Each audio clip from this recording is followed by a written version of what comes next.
नमस्कार दोस्तों, स्वागत है आपका मेरे चैनल पे। आज मैं आपको ले चलूँगा एक अद्भुत यात्रा पर, जहाँ हम जानेंगे 5 ऐतिहासिक व्यक्ति के बारे में जिन्होंने अचानक ही प्राचीन खजाने की खोज की थी।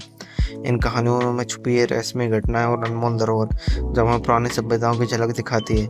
तो चलिए शुरू करते हैं इस रोमांचक सफर को और जानते हैं उन अनोखे अनजान खजानों के बारे में, जो इन लोगों की ज़िंदगी में चमत्कारी बदलाव लेकर आए हैं। तो चलिए वीडियो की शुरुआत करते हैं। रोमानिया में रहने वाले टोडरिका नामक व्यक्ति ने 1830 में अपने खेत में काम करते हुए एक अद्वितीय खजाने की खोज की।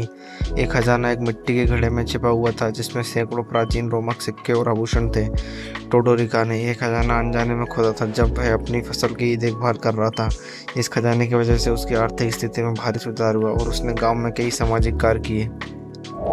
इंग्लैंड में क्राफ्टन ने 1935 में अपने घर के बगीचे में एक प्राचीन बाइकिंग खजाना खोजा। ये खजाना जमीन के नीचे एक लकड़ी के बक्से में छपा हुआ था।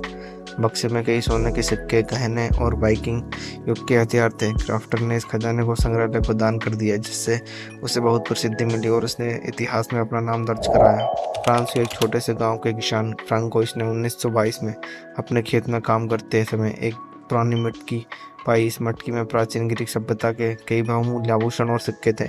फ्रांकोइस ने इस खजाने को स्थानीय संग्रहालय को सौंप दिया, जिससे उसे बहुत सम्मान मिला। इस खजाने की खोज ने फ्रांकोइस की जिंदगी को बदल दिया और उसने गांव के कई विकास में महत्वपूर्ण योगदान दिया। रूस के एक किसान इवान ने 1850 में अपने खेत में एक खजाना खोजा। एक खजाना एक पुराने ताबूत में छिपा हुआ था, जिसमें प्राचीन रूसी रत्न, सिक्के और धार्मिक वस्त्र थे। इवान ने इस खजाने को चर्च को दान कर दिया, जिससे उसे गांव में बहुत सम्मान मिला। इस खजाने की खोज ने इवान की आर्थिक स्थिति में सुधार किया और उसे गांव में परोपकारी कार्य किए।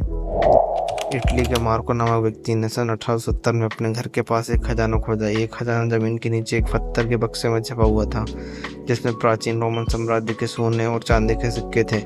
मार्को ने इस खजाने को स्थानीय संग्रहालय को सौंप दिया, जिससे उसे बहुत प्रसिद्धि मिली। इस खजाने की खोज ने मार्को की जिंदगी को बदल दिया और उसने अपने गांव के विकास में महत्वपूर्ण योगदान दिया।